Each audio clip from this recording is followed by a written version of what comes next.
ہمیشہ سے صحابہ کرام بھی اور مسلمان بھی جب تک وہ مسلمانوں کے کنٹرول میں رہا لوگ وہاں پر نماز پڑھنے کے لیے جایا کرتے تھے۔ ابو عبادہ بن الصامت رضی اللہ تعالیٰ عنہ سب سے پہلے قاضی ہیں فلسطین کے، ایسے ہی شداد بن اوس، ان دونوں کی وفات بھی وہیں پر ہوئی تھی اور وہیں پر مدفون بھی ہیں۔ ایسے عمر الفاروق رضی اللہ تعالیٰ عنہ، ابو عبیدہ بن الجراح، ام المومنین صفیہ، معاذ بن جبل، عبداللہ بن عمر، خالد بن ولید، ابو ذر غفاری، ابو الدرداء، سلمان الفارسی، عمر بن عاص، سعید بن زید، یہ جو عشرہ مبشرہ میں سے سعید بن زید اور حضرت عمر فاروق رضی اللہ تعالیٰ عنہ کے بہنوئی ہیں، ابو ہریرہ، عبداللہ بن عمر بن عاص، یہ بڑے بڑے صحابہ کرام رضی اللہ تعالیٰ عنہ اجمعین سب نے جا کر کے مسجد کی زیارت کی اور وہاں پر نماز پڑھی۔ ایسے ہی تابعین میں سے اور بعد کے علماء اور ائمہ اور اعلام میں سے مقاتل بن حیان ہیں، امام اوزاعی ہیں، امام سفیان الثوری ہیں، امام لیث بن سعد ہیں، امام شافعی ہیں رحمۃ اللہ علیہم اجمعین، ان سب نے بھی وہاں جا کر کے مسجد اقصیٰ کی زیارت کی اور اس طریقے سے جا کر کے وہاں پر نماز ادا کیا۔ تو یہ جو مسجد ہے اس مسجد کی بہت بڑی فضیلت ہے اور اس کا فتح کرنا یہ قیامت کی چھوٹی نشانیوں میں سے ایک نشانی ہے۔ یہ نشانی اس وقت واقع ہوئی یا پوری ہوئی عمر فاروق رضی اللہ تعالیٰ عنہ کے دور خلافت میں سن 16 ہجری میں۔ فتح کے بعد امیر المومنین عمر فاروق رضی اللہ تعالیٰ عنہ بنفس نفیس تشریف لے گئے اور مسجد اقصیٰ میں اسی جگہ سے داخل ہوئے جہاں سے اللہ کے رسول صلی اللہ علیہ وسلم اسراء کے دن داخل ہوئے تھے۔ اس کے بعد سارے مسلمانوں نے اور تمام لشکر نے وہاں پر نماز ادا کی اور خلافت بنو عباسیہ تک بیت المقدس مسلمانوں کے ماتحت رہا۔ پھر جب دولت عباسیہ اضمحلال کا اور تنزلی کا شکار ہوئی تو پھر سن 492 ہجری میں بیت المقدس دوبارہ نصرانیوں کے قبضے میں چلا گیا، جس میں انہوں نے جب اسے فتح کیا یا اس پر ان کو قبضہ ملا تو انہوں نے بوڑھوں کو، بچوں کو، مردوں کو، عورتوں کو، سب کو تہہ تیغ کر دیا، سب کو قتل کر دیا اور بری طرح قتل کیا اور پورے شہر کو مذبح خانے میں تبدیل کر دیا۔ جب وہ بیت المقدس میں داخل ہوئے تو مسلمانوں کے اعضاء کو کاٹ کر کے شہر کی فصیل پر پھینک دیا۔ یہ دیکھیے کس قدر تشدد اور تعصب۔ لیکن جب مسلمانوں نے اسے فتح کیا تو کسی کا قتل عام نہیں کیا، نہ بچوں کو قتل کیا، نہ بوڑھوں کو قتل کیا، نہ ان لوگوں کو جنہوں نے تلوار نہیں اٹھا رکھا تھا، جو سامنے نہیں آئے تھے جنگ کرنے کے لیے، کسی کو قتل نہیں کیا۔ امن و امان کے ساتھ اس کے اندر داخل ہوئے۔ یہ مسلمان ہی انسان کے خون کی قدر کرتا ہے، اور جو یہودی ہیں یا اس طریقے سے اور لوگ ہیں ان کے ہاں انسان کے خون کی اتنی قدر نہیں جتنی قدر دین اسلام کے اندر ہے۔ مسلمانوں نے فتح کیا، کوئی خون خرابہ نہیں ہوا، نہ عورتیں قتل کی گئی، نہ بچے قتل کیے گئے، کیونکہ ہمارے دین اسلام کے اندر سے منع کیا گیا۔ لیکن جب یہودیوں نے اس پر دوبارہ کنٹرول حاصل کیا تو قتل عام کیا، بچوں کو قتل کیا، لاشیں لٹکا دی گئی، ہاتھ پاؤں درختوں پر لٹکا دیے گئے، دیواروں پر لٹکا دیے گئے۔ اس طریقے سے انہوں نے جنگ کی اور اس طریقے سے انہوں نے انتقام لیا اور اس طریقے سے خون خرابہ کیا۔ اس کے بعد سن 583 ہجری کے اندر یعنی 91 سال تک بیت المقدس صلیبیوں کے زیر تسلط رہا، یہودیوں کے زیر تسلط رہا، یہاں تک کہ اللہ رب العالمین نے امت مسلمہ کی بھلائی کے لیے ایک شیر دل مجاہد، بے باک اور نڈر اور نیک اور صالح متقی شخص صلاح الدین ایوبی کو پیدا کیا، جنہوں نے اسلامی فتوحات کا بیڑا اٹھایا اور رجب سن 583 ہجری میں صلیبیوں کے ناپاک قدموں سے بیت المقدس کو آزاد کیا۔ یعنی 91 سال تک یہودیوں کے ناجائز قبضے کے اندر رہا۔ اس کے بعد پھر دوبارہ صلاح الدین ایوبی رحمۃ اللہ علیہ نے اسے فتح کیا اور ان کے ناپاک قدموں سے اسے آزاد کیا۔ اس لیے ہم یہ بات کہتے ہیں کیونکہ بیت المقدس پر مسلمانوں ہی کا حق ہے، کیونکہ جو یہودی ہیں ان کا ان پر کوئی حق نہیں ہے، کیونکہ مسلمان ہی انبیاء کے وارث ہیں۔ اللہ رب العالمین نے کیا فرمایا، ان اول الناس بابراہیم للذین اتبعوہ وہذا النبی والذین آمنوا واللہ ولی المؤمنین، کہ سب سے زیادہ ابراہیم علیہ السلام کے حقدار کون ہیں؟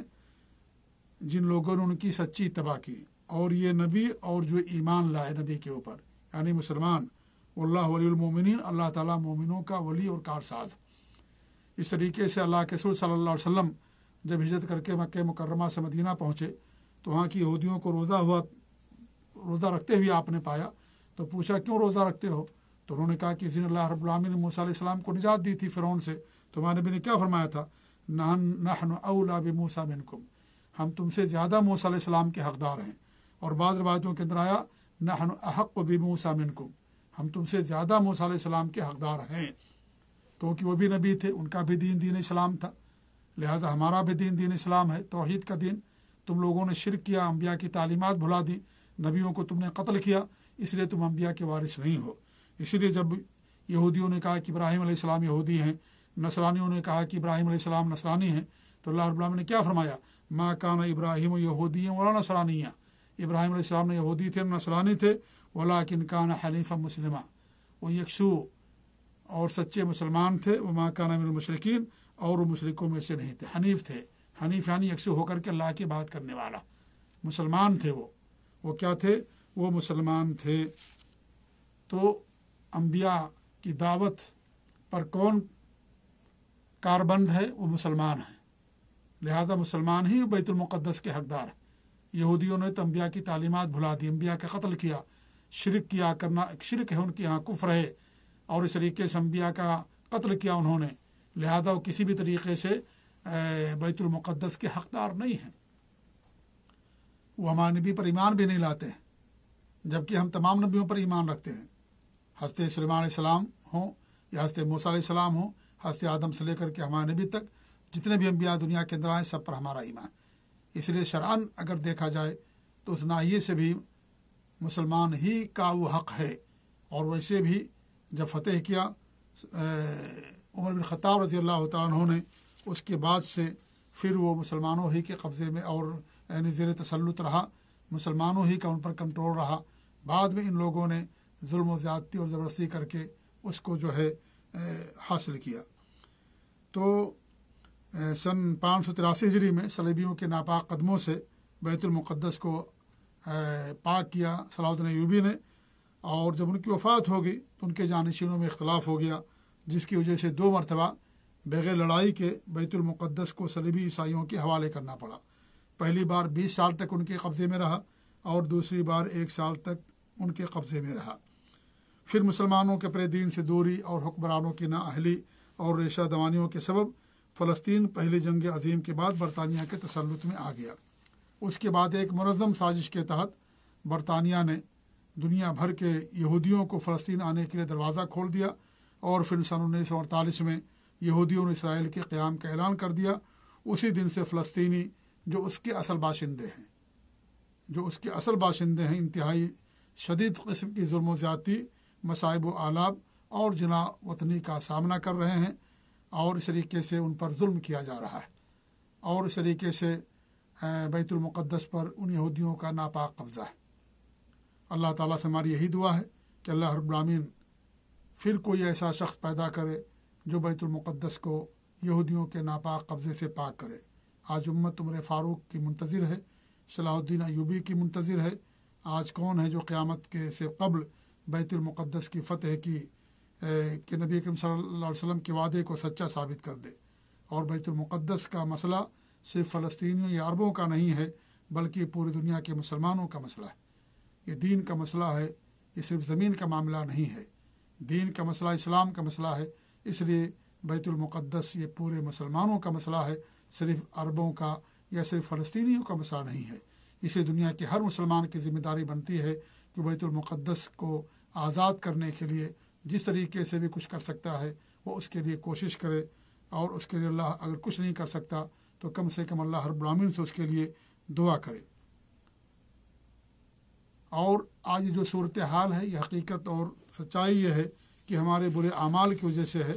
اللہ رب العالمین کے ارشاد ہے وما اصابکم من مصیبہ فبما کسبت ایدیکم ویعفو عن کثیر، تمہیں جو کچھ بھی پہنچ رہی ہے پریشانیاں، مصیبتیں، ذلت اور نکبت اور رسوائی، یہ تمہارے اپنے اعمال اور کرتوت کا نتیجہ ہیں، اور اللہ رب العالمین بہت زیادہ معاف کر دینے والا ہے۔ آج ضرورت ہے اپنے ایمان کی اصلاح کرنے کی، عقیدے کی اصلاح کرنے کی، اخلاق و معاملات اصلاح کرنے کی، برائیوں سے دور رہنے کی ضرورت ہے۔ اللہ تعالیٰ کے ساتھ سچائی کے ساتھ اس پر ایمان لانے اور سچائی کے ساتھ اس کی بات کرنے کی ضرورت ہے۔ جب تک ہم دین کی طرف رجوع نہیں کریں گے اس وقت تک ہمارے لیے پستی اور رسوائی مقدر رہے گی۔ دین کے ذریعے سے اللہ نے ہمیں غلبہ عطا کیا، لہذا دین ہی کے ذریعے سے ہمیں دوبارہ غلبہ ملے گا۔ اور دین کے اندر اصل کیا ہے؟ توحید ہے۔